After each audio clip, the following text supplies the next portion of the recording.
Von der georgischen Grenze aus fahren wir nach Gjumri. Der mächtige Vulkankegel des Aragas dominiert den Nordwesten des Landes. Über 4000 Meter ragen seine Gipfel auf. Auf seiner Flanke, nahe der Grenze zur Türkei, liegt Gjumri, die zweitgrößte Stadt Armeniens. 1837 besuchte Zar Nikolaus I. die aufstrebende Metropole, die damals noch Kumjari hieß. Nun aber zu Ehren seiner Gemahlin Alexandra Fjodorowna den Namen Alexandropol annahm. Der gesamte Norden Armeniens wurde im Verwaltungsbezirk Alexandropol-Ujescht zusammengefasst, zu dessen Zentrum erhoben wurde, da schon damals 30.000 Einwohner in der Stadt wohnten, die weder in Größe noch Bedeutung Jerewan nahestand. Während der Schlacht des Russisch-Türkischen Krieges 1877-78 gewann Gjumri erneut an militärischer Bedeutung und gegen Ende des 19. Jahrhunderts avancierte es sogar zur modernsten Stadt des Landes. 1918 wurde Gjumri Teil der Ersten Republik.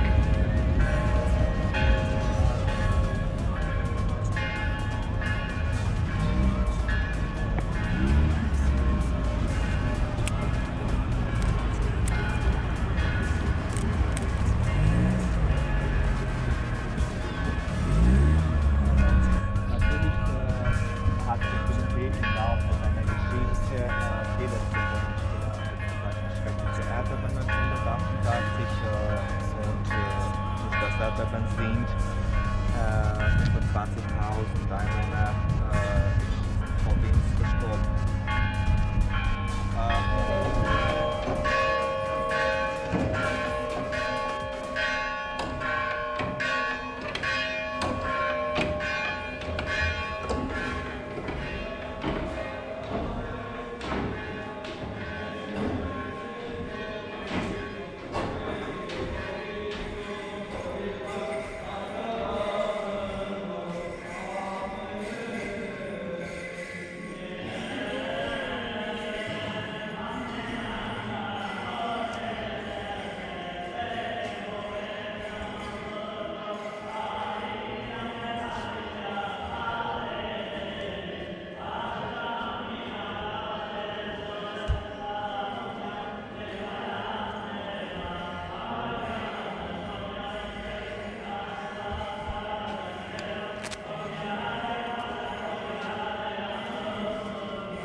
Doch schon 1920 griffen die Türken erneut an.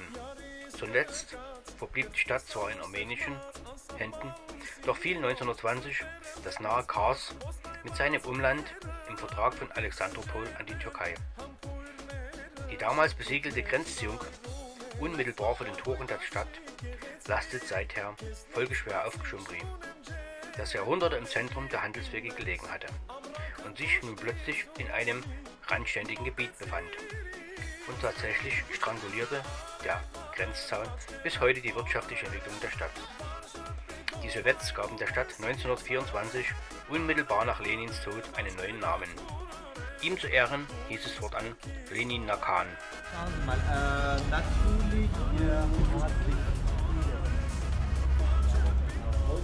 hier haben wir heute aus dem 19. Jahrhundert die sehr schon gemacht, zum Beispiel aus Schwarzpulver gemacht, aber zu einer Industriestadt ausgebaut. 1964 entstand nahe der Stadt ein Übergang zwischen der Sowjetunion und der Türkei. Doch am 7. Dezember 1988 legte das schwerste Erdbeben in der jüngsten Geschichte Armeniens die Stadt in Trümmer. Furchtbar rächte sich die Billigbauten der späteren Sowjetzeit aus den Jahren der Stagnation. Nach dem Erdboden, dem bald darauf folgenden Zerfall der Sowjetunion und der Energiekrise des jüngsten Staates brach die Wirtschaft der ganzen Region zusammen. Und heute? Auch jetzt steht das Land am Kreuzweg der Welten, hin und her gerissen zwischen Ost und West. Vielfältig sind die Adressen an diesem kleinen Stückchen Erde. Quo vadis Armenien? Möchte man fragen. Die Sehnsucht nach der freien westlichen Welt lockte das Land 2001 in den Euphrat, in den Europarat. Die vermeintliche Sicherheit russischer Schutzmacht zog es 2015 in die Eurasische Union. Dem Reisenden bietet das Land viel zu entdecken. Armenien ist von ergreifender Naturschönheit, bekrönt von den verschneiten Gipfeln seiner Berge. Vielfältig sind seine Landschaftsbilder, steinig und rau die Hochebenen, lieblich und grün, von Blumen übersät die Täler, dunkel und tief die Wälder. Zugleich ist Armenien ein Land von umfassender kulturellen Erbe. Das ist die einzige Form, die man aus Deutschland hierher hat. Sonst haben wir in armenischen einige armenischen Kriege auch, aber das ist die einzige, die aus Deutschland kommt. Von unfassbarem kulturellen Erbe aus Jahrtausenden. Aus längst vergangenen Tagen hallt es im Klang der Glocken unzähliger Kirchen und Kloster nach. Die gleichen Perlen einer Bordüre, die auf die Felskanten gesetzt wurden. Aus längst vergangenen Tagen hallt es im Klang der Glocken unzähliger Kirchen und Klöster nach. Die gleichen Perlen einer Bordüre, auf die Felskanten gesetzt wurden, zu sein scheinen. Jedes von ihnen ist ein Juwel. Unermüdlich haben die Mönche hinter dicken Klostermauern geschrieben. Auf tausende Manuskripten haben sie in uns Europäern unverständliche Buchstaben, Zeugnisse ihres Glaubens gegeben, Wissen gehütet und in Chroniken den dramatischen Lauf der Zeiten verewigt. Kunstfertige Handwerker haben das Gold und Silber der Berge verarbeitet. Fleißige Frauenhände die Wolle der Schafe zu kunstvollen Teppichen geknüpft. Aus dunklen Augen schauen einen die Menschen an, Augen voller Melancholie. Aber wenn die Armenier dann zu tanzen und zu singen beginnen, sich zum Schmaus an der reich gedeckten Tafel zusammenfinden, dann bricht die Lebensfreude aus ihnen hervor und mit Herzlichkeit bewirten sie ihre Gäste. In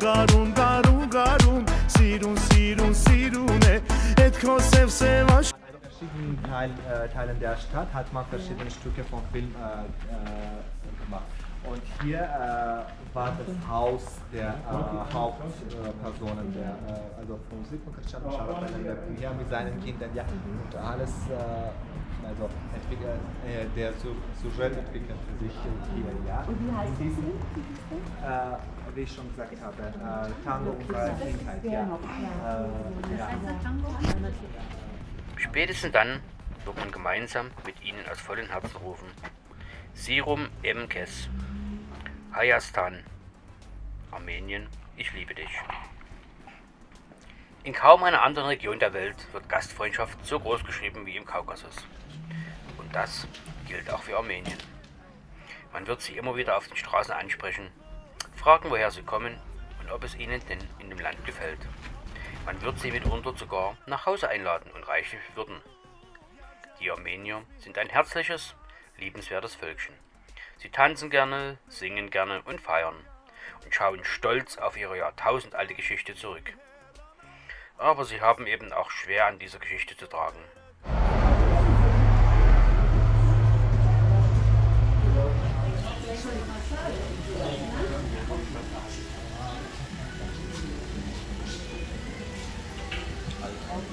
Aber es gibt noch das.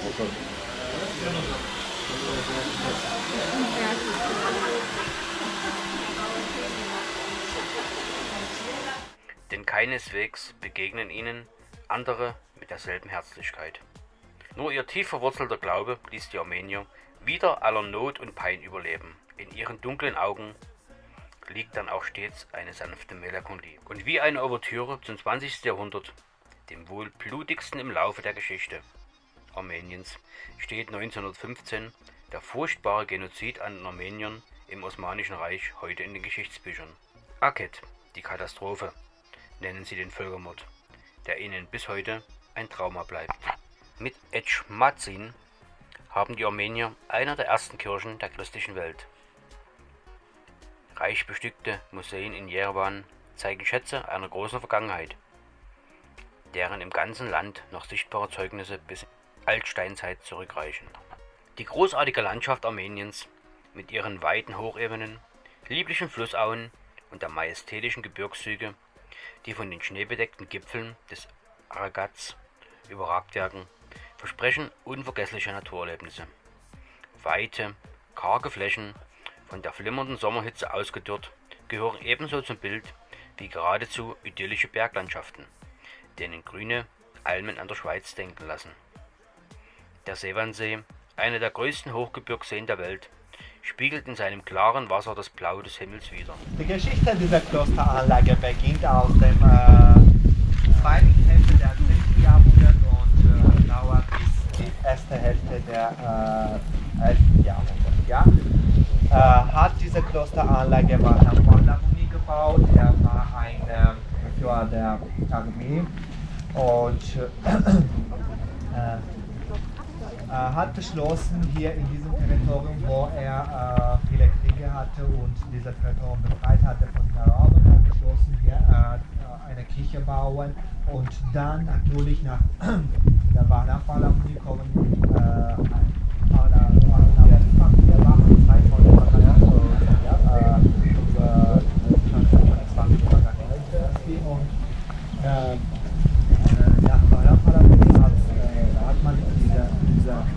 diesem Ort noch 3 Kirchen gebaut und natürlich haben wir schon eine Kloster. Die wichtigste Kirche in der Klosteranlage ist Heiliger Heilige Kathedralkirche. Das ist eine der größten Kirchen neben Berlin.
ehemals viel größeren armenischen Siedlungsgebietes.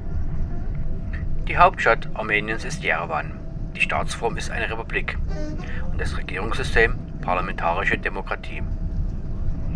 Das Staatsoberhaupt zurzeit ist Präsident Armen Sarkisyan. Der Regierungschef ist Premierminister Nikol Pashinyan. Jetzt befinden wir uns in Fioletovo. In Fioletovo leben die Molokanen. Die Molokanen, übersetzt Milchtrinker, heißen so, weil sie an Fastentagen Milch zu sich nehmen. Sie sind eine Gemeinschaft des spirituellen Christentums, die sich von der russisch-orthodoxen Kirche getrennt hat. Die Molokanen gelten aus orthodoxer Sicht als protestantenfreundlich und lassen nur die Bibel für ihre Lebensführung gelten. Sie sehen sich in der Nachfolge des Urchristentums. Während ihrer Gottesdienste führt weder ein Priester die Zeremonie durch, noch sind Ikonen gestattet. Stattdessen sitzen die Mitglieder der jeweiligen Gemeinde im Kreis um die Ältesten herum und singen gemeinsamen Lieder zum Lob Gottes. In Armenien leben etwa 5000 Molokanen russischer Herkunft. In den Dörfern Fioletovo und Lermontovo zwischen Dilischan und Vanadzor fallen ihre wohlgepflegten Gärten und weißgekalkten Häuser ins Auge. Die Molokanen leben von der Landwirtschaft und verkaufen ihren schmackhaften Kohl auf den Märkten Jerewans. Blauäugige, blonde Kinder verraten ihre russische Abstammung. Die Männer tragen Vollbärte, Frauen und Mädchen sieht man stets mit züchtigem Kopftuch. Und ungewöhnlich in Armenien, kein Kirchturm ragt zwischen ihren Häusern auf. Nach den Worten des Evangeliums, Johannes 4,24, wollen sie Gott allein im Geist und in der Wahrheit suchen. Molokanen zählen zu den vielfältigen Gruppen des sogenannten spirituellen Christentums in Russland. Sie wandten sich im 17. und 18. Jahrhundert gegen den Prunk und die autoritäre Führung der russischen Orthodoxie, von der sie sich letztlich lossagten, um ihren Glauben ohne Liturgie, Ikonen und Klerus zu praktizieren. Sie kennen keine Priester oder Trennung zwischen Klerus und Laien. Alsbald brachen sie Gebote des Fastens und tranken auch an Fastentagen Milch.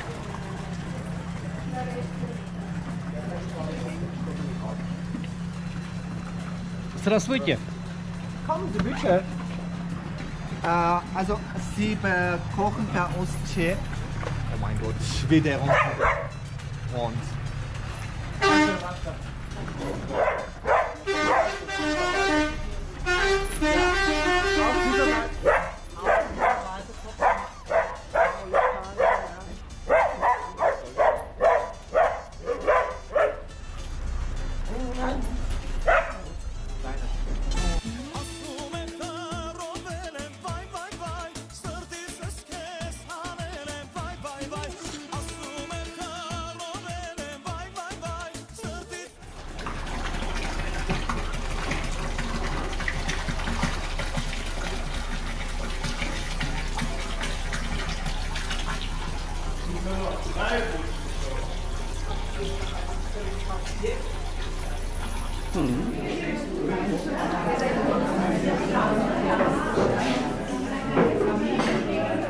Nach dem russischen Wort Moloko für Milch ihren Namen als Milchtrinker einbrachte.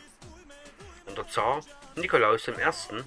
gab es in dem Jahr 1830 Bestrebungen, religiös abtrünnige Gruppen aus Russland zu verbannen. Zugleich wollte man in den neu eroberten Kaukasus ethnische Russen ansiedeln. So kamen die Molokanen nach Armenien. Nach dem russisch-osmanischen Krieg zwischen 1877 und 1878 wurden die Molokanen auch in das durch Russland eroberte Kars, das nach dem Ersten Weltkrieg wieder an die Türkei kam, umgesiedelt. Von hier aus wanderten die meisten in der Mitte des 20. Jahrhunderts in die Vereinigten Staaten und nach Australien aus. Nach dem Pogrom gegen die griechischstämmige Bevölkerung Istanbuls im Jahr 1955 kam es in Kars zu Feindseligkeiten gegen die Molokanen, was die verbliebene kleine Minderheit im Jahr 1962 zur Auswanderung ins russische Stavropol bewog. Noch heute leben in Kars sowie in Istanbul einige wenige Molokanen. Fioletovo wurde nach einem sogenannten Bakuer Kommissar, Ivan Fioletov, benannt.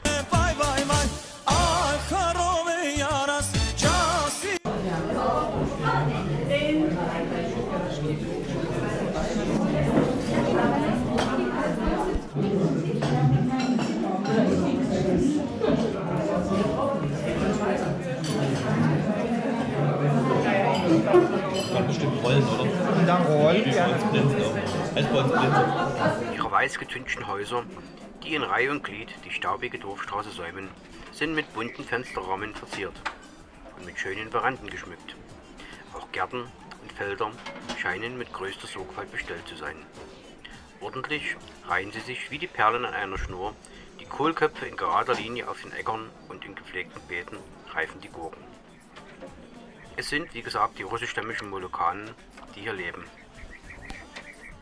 Und sie leben bis heute nach ihren strengen Traditionen.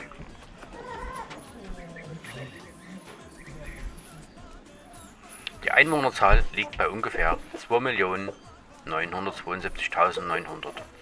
Der Stand von 2018. Und die Bevölkerungsdichte sind 100 Einwohner pro Quadratkilometer. 1 Euro sind etwa 558 armenische Drams. Wir lauschen noch kurz der armenischen Nationalhymne.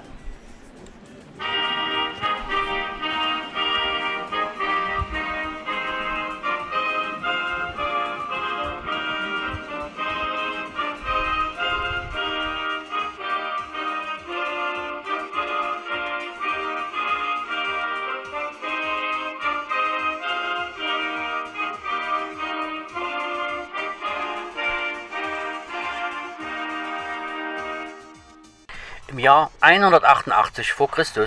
rief sich Artaxias I. zum König von Armenien aus.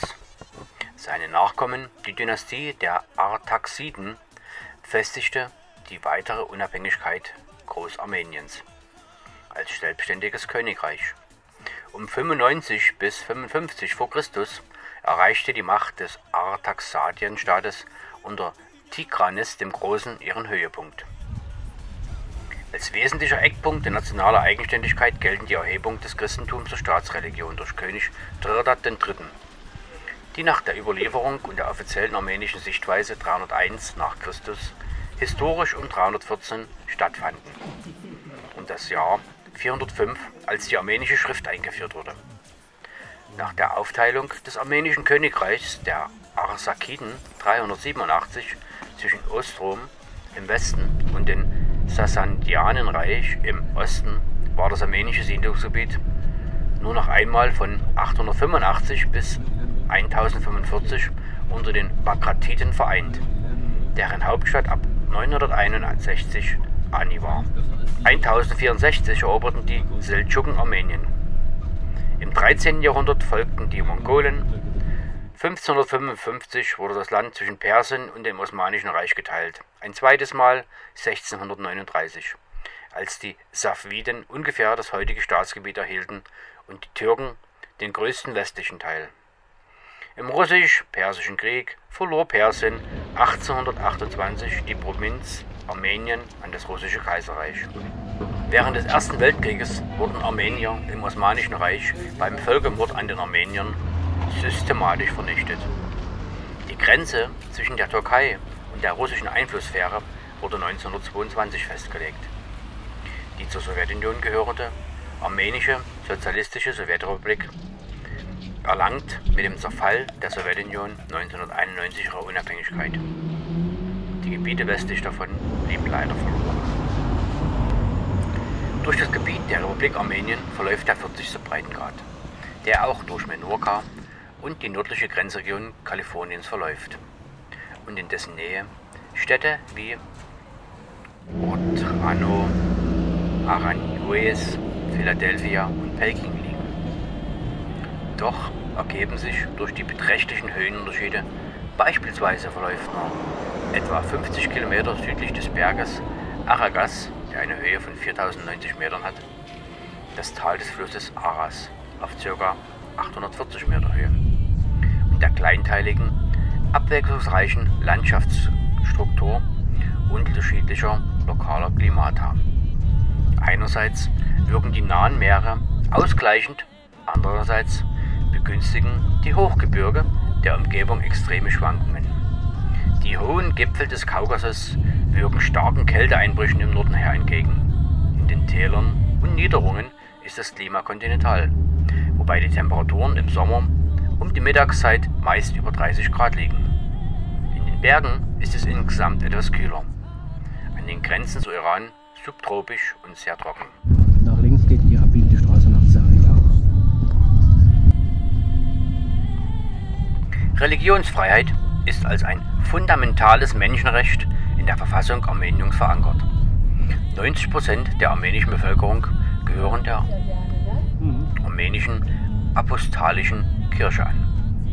Obwohl die Registrierung von religiösen Organisationen gesetzlich nicht erforderlich ist, haben die nicht registrierten Organisationen nicht die gleichen Privilegien wie die registrierten. Die armenische apostolische Kirche genießt die dominante Rolle, was von der Regierung oft unterstützt wird. Die anderen Kirchen und Sekten, religiösen Vereinigungen, Organisationen und deren Anhänger werden von der breiten Öffentlichkeit kritisiert und als Verräter des nationalen Glaubens wahrgenommen. Die armenische Regierung und die apostolische Kirche setzen sich für die Vereinheitlichung von ethnischen und religiösen Identitäten der Armenier ein. Die apostolische Kirche wird als nationale Kirche und ihr Glaubenssystem wird als nationaler Glauben betrachtet.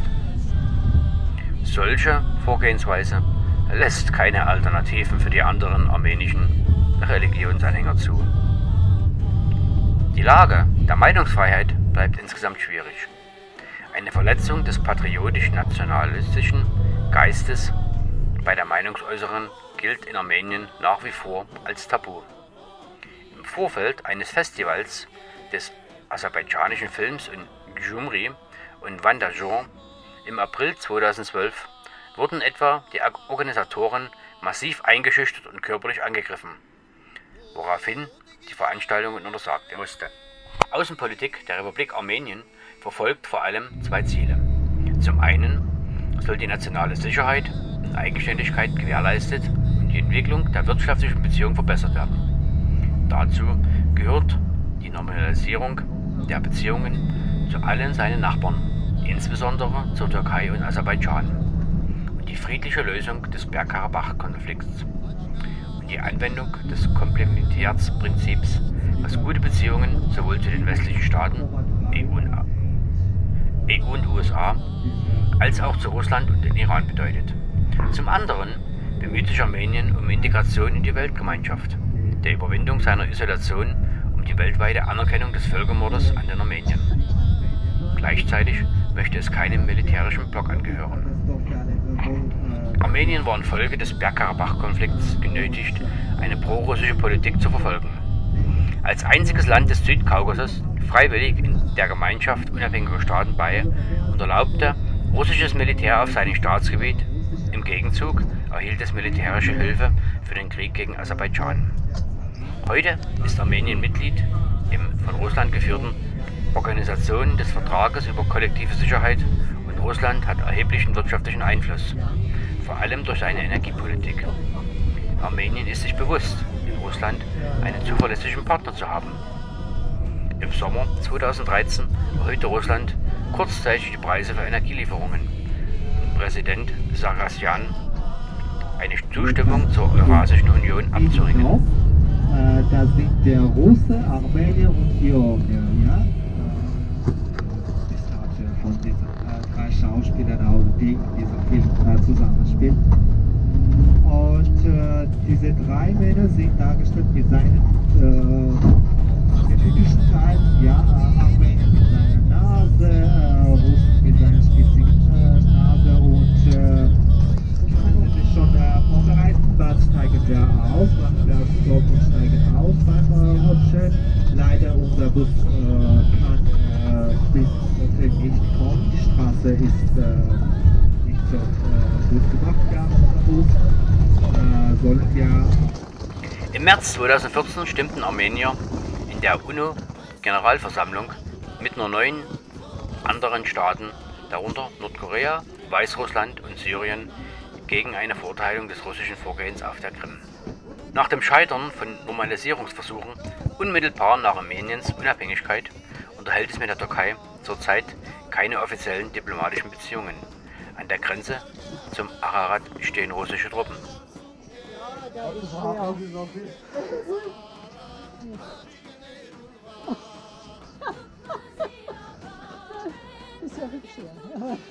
Die Armenien unterstützen.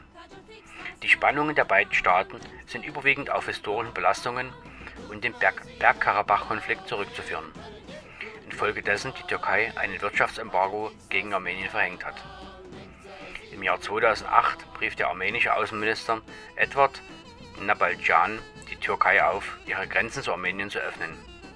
Im Folgejahr unterschrieb er mit dem damaligen türkischen Außenminister Cavusoglu eine Vereinbarung zur Wiederherstellung diplomatischer Beziehungen. Im Jahre 2010 verweigerte der türkische Präsident Erdogan die Ratifizierung der Vereinbarung, solange Armenien sich nicht aus Bergkarabach zurückzieht. Die Grenze bleibt geschlossen.